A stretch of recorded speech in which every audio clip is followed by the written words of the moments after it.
Hare Krishna. Thank you. Nakshi Mohini, Ritesh Prabhu, Pavan Prabhu. Chanting. Om Ajnanatammirandasya Jnananjana Shalakaya Chakshurunmilitam Yena Tasmai Shri Guruve Namaha. Namah Vishnu Padaya Krishna Preshtaya Bhutale Srimate Bhakti Vedanta Swaminati Namine. Namaste Saraswati Devi Gauravani Pacharine Nirvishesha Shanyavadi Pashyat Deshatarine. Jai Shri Krishna Chaitanya Prabhu Nityananda Shri Advaita Gadadhar Srivasadi Gaur Bhaktivinoda. Hare Krishna Krishna Krishna Hare Hare Hare Rama Rama Rama Hare Hare. Hare Krishna. Okay, anybody would like to sing our prayer today? Shama Karna Mataji, Shri Okay, Mataji. I'll try, Prabhuji. I'll So try. enthusiastic. You want to try, Mataji's? Yes, Prabhuji. Yes, Prabhuji. Yeah. Okay, Mataji, Shama Karna Mataji, please go ahead. Hare Krishna. Ambudanjanendra Nira Nindikanti Dambara Kunkumodhya Vidyudam Shodivya Dambara Shrimadanga Chachitendu Puritananta Chandana Swangvidasyostu Mesa Pallavendru Nandana Gandhatandavati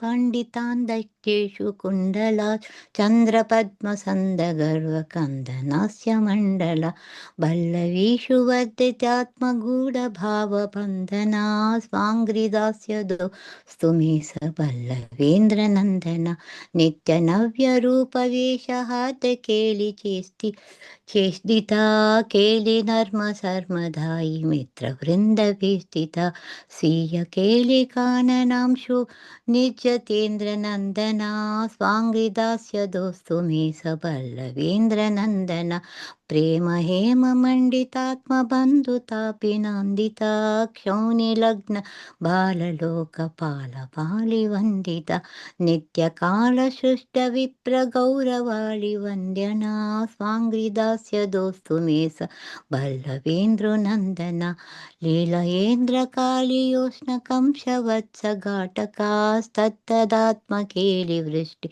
Pushta Bhakta Chataka Viyashila Leelayatma Goshavasi Nandana Swangridasya Dostu Mesa Ballavendra Nandana Kunjarasa Keli Siddhuratika Ditoshana Tattadatma Keli Dharma Tattadali Poshana Premashila Keli Kita Vishwachitta Nandana Swangridasya Dostu Mesa Ballavendra Nandana Rasa Keli Darshitatma Shuddha Bhakti Satpada Sviya Chitra Rupa Vesha Manmatali Manmata Gopikashu Netra Kona Bhava Vrinda Gandana Swangridasya Dostu Mesa Pallavendru Nandana Pushpachayi Radhika Biratsha Labda Tarshitaha Premavamya Ramya Radhi Kasya Drishti Harshita Radhikora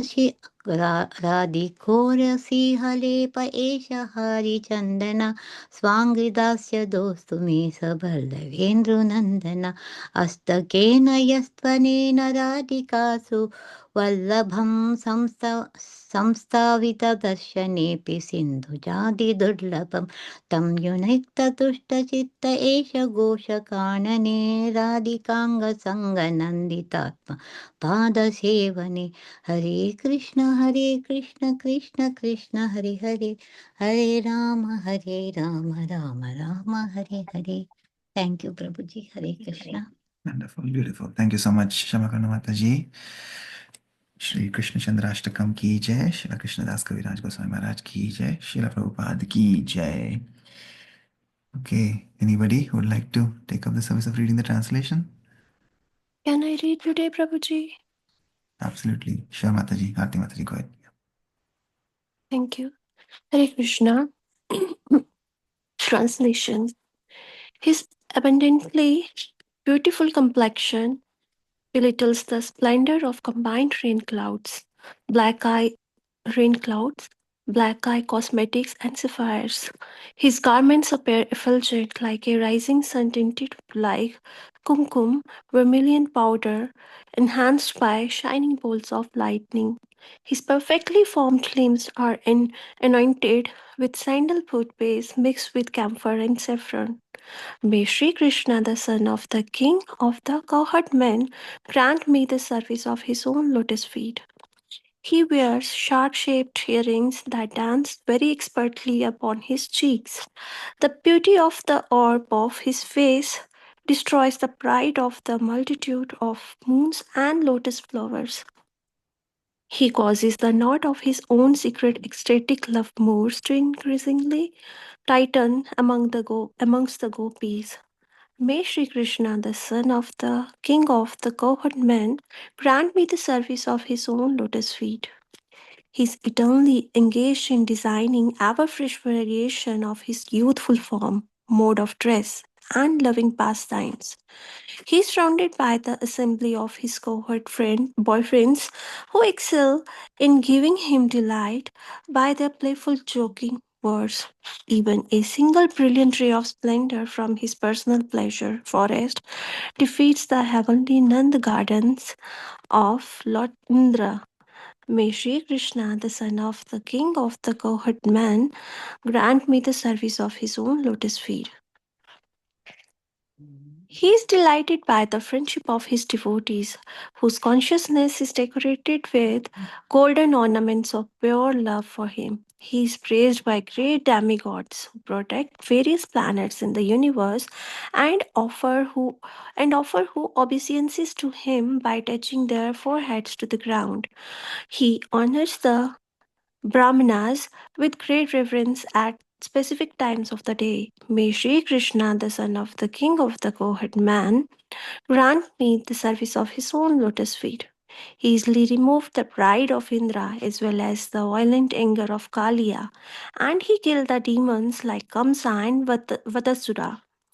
With the rainfall of these variegated pastimes, he nourishes the Chatak words, who are his devotees. By performing his pastimes of heroic nature, he delights the residents of his own cowherd community.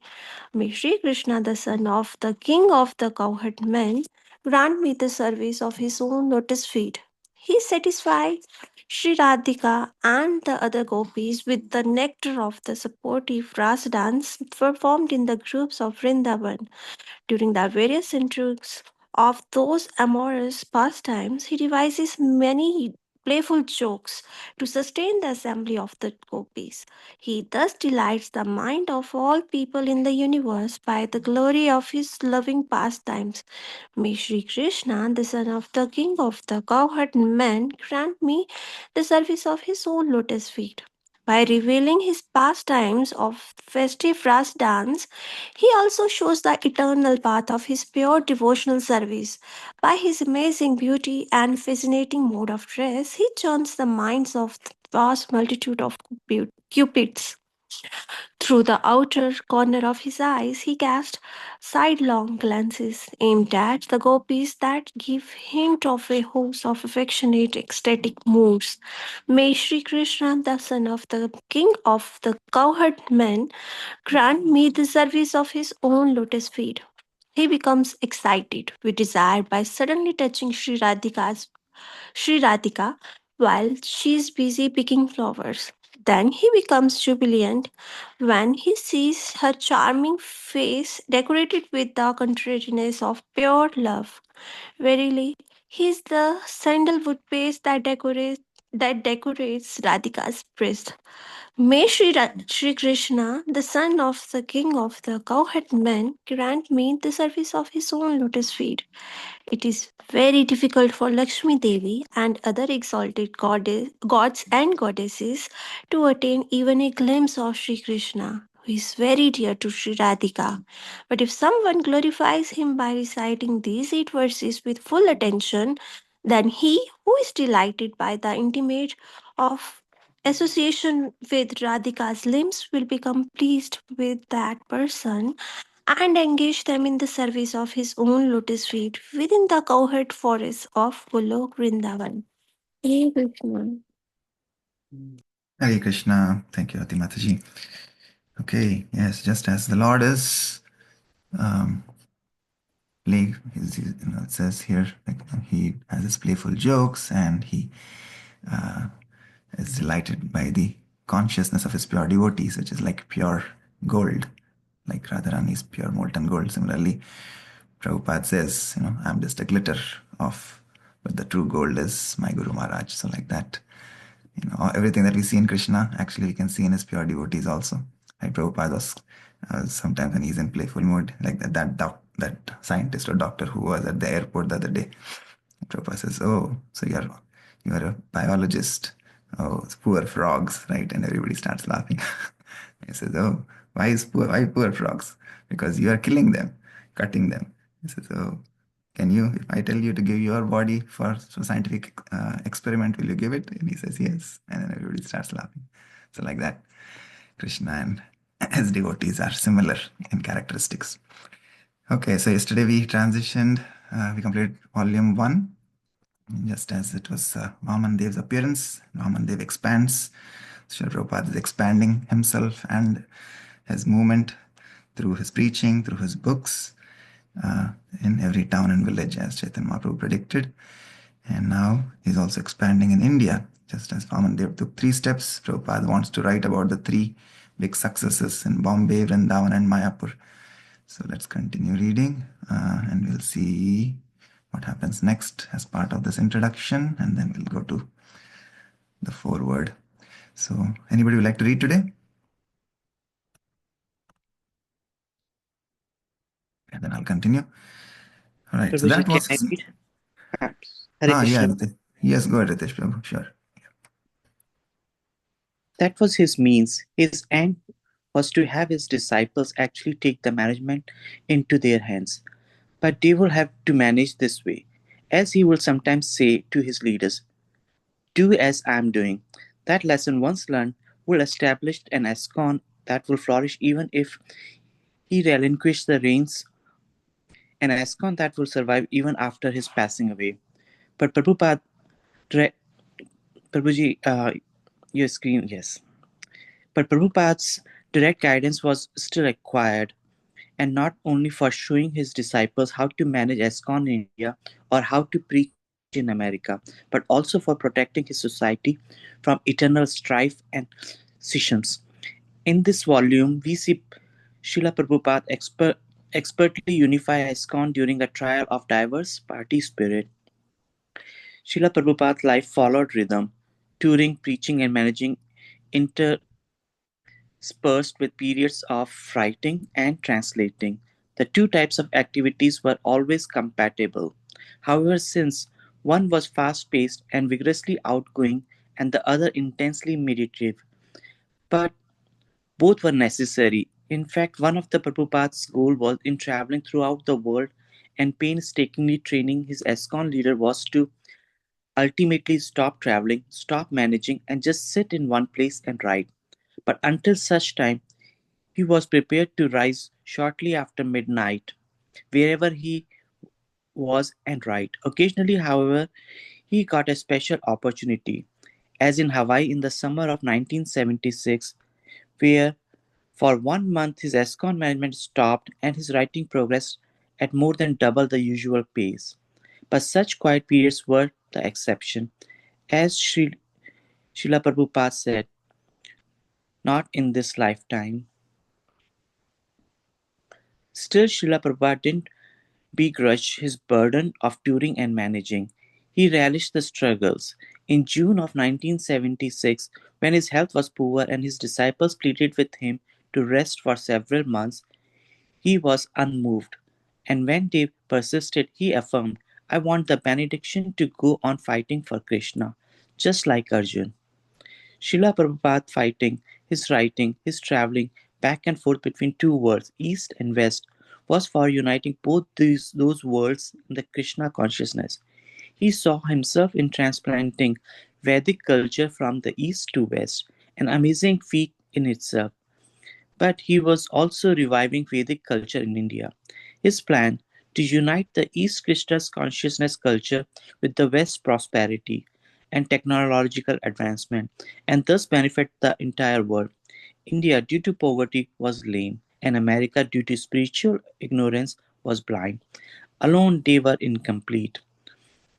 But if the two cooperated, the blind carrying the lame man on his shoulders, the blind guided by the lame, they both could progress happily. Prabhupada was also uniting two worlds in yet another way. He was uniting the material world with the spiritual. Some 500 years before, Srila Rupa Goswami had enunciated the philosophy that the entire material world, being an emanation from Lord Krishna, is non different from him. And when the material world is linked with Krishna in devotional service, it regains its spiritual nature. Srila Prabhupada fully embodied that principle, utilizing the latest technological achievements in transportation and communication, striving to spiritualize the entire material world. As Srila Prabhupada had written in his Srimad Bhagavatam purports, therefore all the sages and devotees of the Lord have recommended that the subject matter of arts, science, philosophy, physics, chemistry, psychology, and all other branches of knowledge should be wholly and solely applied to the service of the Lord. Art, literature, poetry, painting, etc., may be used in glorifying the Lord. The fictional writers, poets, and celebrated literatures are generally engaged in writing of sensuous subjects, but if they turn towards the service of the Lord, they can describe the transcendental pastimes of the Lord. Similarly, science and philosophy should also be applied in the service of the Lord. Similarly,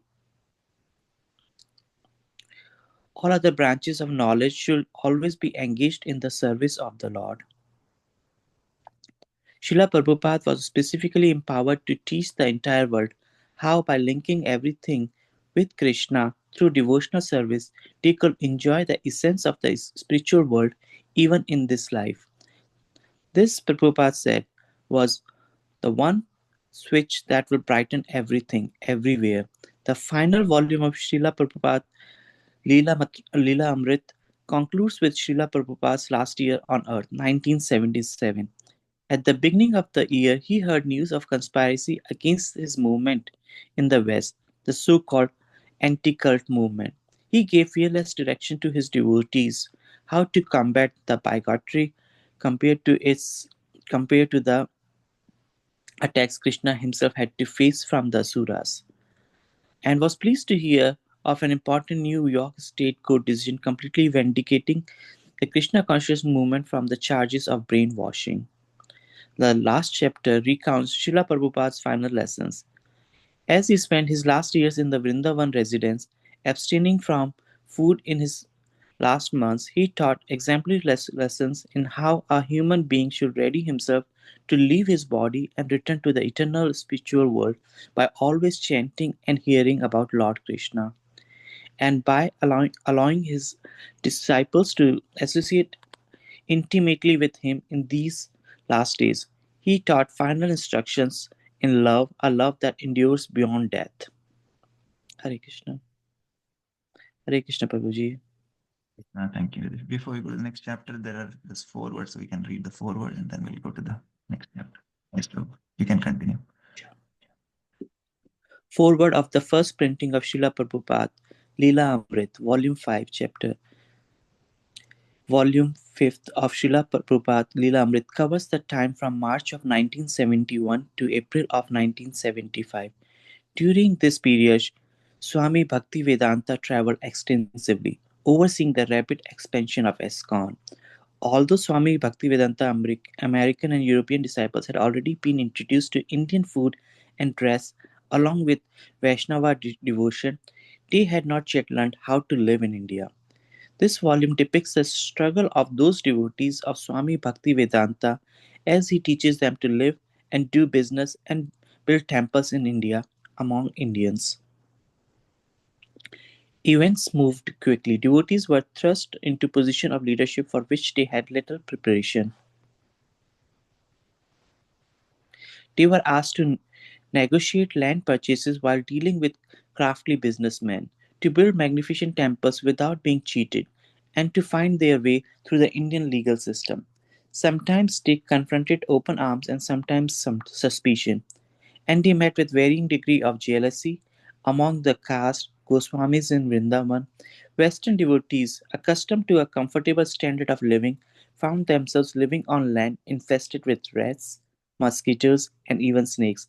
They chanted and preached, but also protested and fought for their cause in as diplomatic a way as possible. Occasionally, a devotee responsibility will be too great, and he will have to give it up. But by the end of this volume, due to the constant guidance of Swami Bhaktivedanta, ESKCON had become successful at the three sites so important to the Swami's vision of ESKCON in India: Vrindavan, Bombay, and Mayapur. Like the previous volumes, this is a human story. It is a story of Vaishnava Guru, as understood by his disciples. Events that might on the surface be subject to detrimental interpretation and not ignored, but are presented along with their transcendental meaning. The story contains anger and frustration as well as joy and exhilaration. The devotional understanding is important herein, as it was in the previous volumes. Frequently, those who associated with Swami Bhaktivedanta misunderstood his words and acts. But here the author offers us the more mature interpretive meaning. As the author indicated in the introduction of Volume 3, although the activities of Srila Prabhupada may appear ordinary, they have an internal meaning. In this internal meaning, which serves as the interpretive framework for the life of Swami Bhaktivedanta in this volume and throughout the entire world, while that meaning is always present, to the ordinary biographer it is seldom self-evident. Those readers who are fascinated by our first volumes of Swami Bhaktivedanta biography will be fascinated by this volume as well. Like the others, it provides rich data for understanding the growth of a religious movement new to Westerners. It provides documentation more extensive than that available for any other such movement. For the historian of religions, it offers more evidence for the significance of sacred time and sacred space as a motive in the religious experience. Of particular significance in that is that this volume shows ESKCON to be not merely a new religion concentrated on two coasts of North America, but a movement deeply enrooted in India while reaching throughout the world. It is an Indian religious movement in that it originated in India and continues to live and grow in modern India. Dr. Robert D. Baird, Professor, History of Religions, School of Religion, University of Iowa. This chapter 37 from. The Land is Yours, Calcutta, March 1971. It was midnight. Srila Prabhupada sat on a pillow behind his low desk, his light the only one on in the building. All the other devotees were in bed. On the desk before him rested the dictating machine and a volume of Srimad Bhagavatam with Bengali commentary. A small framed picture of his spiritual master, Bhakti Siddhanta Saraswati, sat behind two small vases of roses and asters. On the floor beyond the desk was the broad mat covered with white cotton fabric, where a few hours before the devotees and guests had sat. But now he was alone, although usually he retired at 10, rising 3 to 4 hours later to translate. Tonight he had not rested, and his Bhagavatam lay closed, his dictating machine covered. He had sent two of his disciples, Tamala Krishna and Bali Mardana, to purchase land in Mayapur. 6 days had passed, however, and still they had neither returned nor sent word. He had told them not to return until they had completed the transaction, but 6 days were more than enough time. He was anxious, thinking constantly of his two disciples. A breeze arrived, carrying the fragrance of neem trees through the open windows. The night was becoming cool, and Prabhupada wore a light chadar around his shoulders. Absorbed in thought, leaning against the white bolster pillow, he paid little attention to his familiar sights in his room. A clay jug with drinking water sat beside him, and potted tulsi plant sat upon a small wooden pedestal. The electricity of most of the day and night was now on, and moths and other insects hovered around the bare bulb overhead. A lizard patrolled the ceiling, occasionally darting forward near the light to capture an insect. Why were Tamala Krishna and Bali Mardana taking so long? It has been more than just a wait for 6 days. He has been trying to obtain land in Mayapur for years, and this time the prospects had been excellent. He had clearly instructed Tamala Krishna and Bali Mardana by now they should have returned. The delay could have meant a complication or even danger. The land they were trying for was a 9 biga plot in Bhakti Siddhanta Road, less than a mile from the birthsite of Lord Chaitanya Mahaprabhu. The Sikh brothers, Muslim farmers who owned the plot, had been asking a high price. Only recently, a Calcutta lawyer familiar with Nivadvipa been able to seriously negotiate a fair price. The Sikh brothers had settled for 14,500 rupees, and Prabhupada had authorized withdrawal of the funds from his bank in Krishnanagar. Thus, Tamala Krishna and Bali Mardana had left for the Mayapur, while Prabhupada had remained in Calcutta, carrying on with the affairs but thinking after often of the activities of the disciples of Mayapur. Their mission was very important to him, and he kept them in his mind, personally blessing them with his concern. Prabhupada wanted an ISKCON center in Mayapur. It was a desire that had increased within him as his movement had increased throughout the years. He could easily visit and live in Mayapur. That was no problem. But he needed a place for his disciples. His spiritual master had ordered him to preach in the West, and now with the success of his Krishna Consciousness Society, the Vaishnava the Western Vaishnavas required a center in Mayapur where they could reside and worship and receive the immense benefit of the holy Dham. Bhakti Siddhanta Saraswati had stressed the great importance of Mayapur, and some of his sannyasi disciples had temples there. Why shouldn't the International Society for Krishna Consciousness also be able to take shelter of Mayapur? Thank you, Ritesh Prabhu. I think we'll Hare pause here. Hare Krishna. Yes, thank you for the reading. Yes, anybody would like to share any realizations, any reflections on today's reading?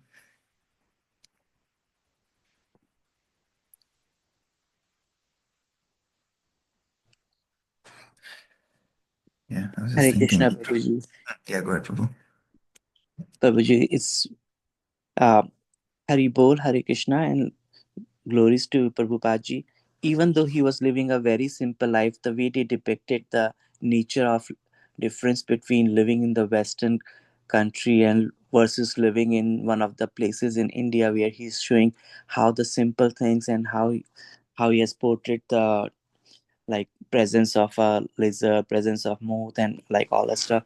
He's truly depicting and also showing how hardworking, how concerned he was for the ISKCON consciousness, Krishna consciousness, and he was always concerned about his uh, about the devotees who were following the path, and no matter what happens to him, how hard he worked, even with few hours of sleep, he was always on his way, on his goal to keep going. So the readings also shows us like, okay, he was Prabhupada had been such a like one of the biggest devotees of Krishna, and how he has attained respect, how he has gone through ups and downs. So those reading keeps us going. Thank you, Prabhuji. Thank you. Very nice. Yes, Prabhu.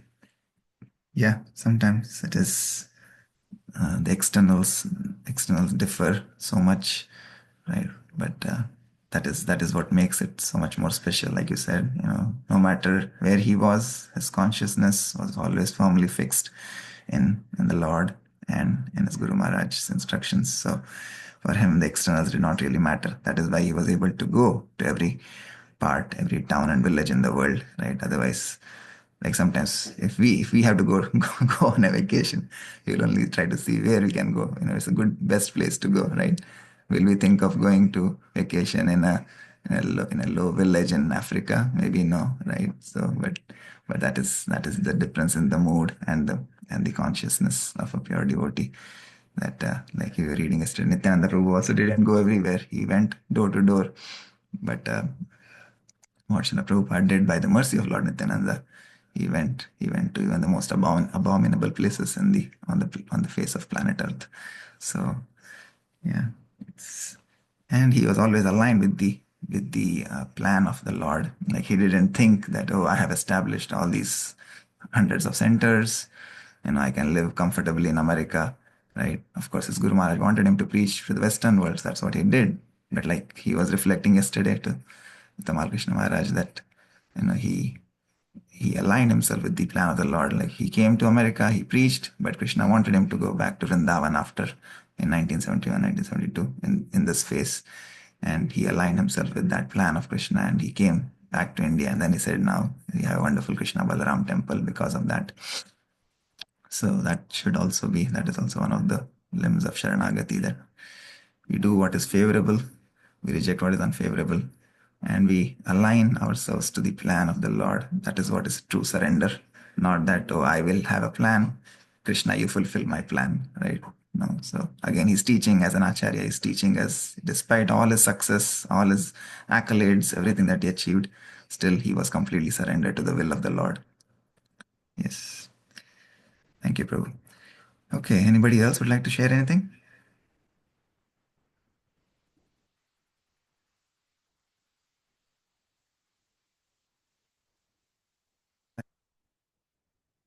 Personally, again, since his Western disciples were not so familiar or accustomed with how to deal with the Indian circumstances and situations and the government, bureaucracy, etc. Again, he was personally teaching them. Just like when he came to America, while they knew their country, but they didn't know Krishna consciousness and philosophy and the process of devotional service. So he taught them all of that.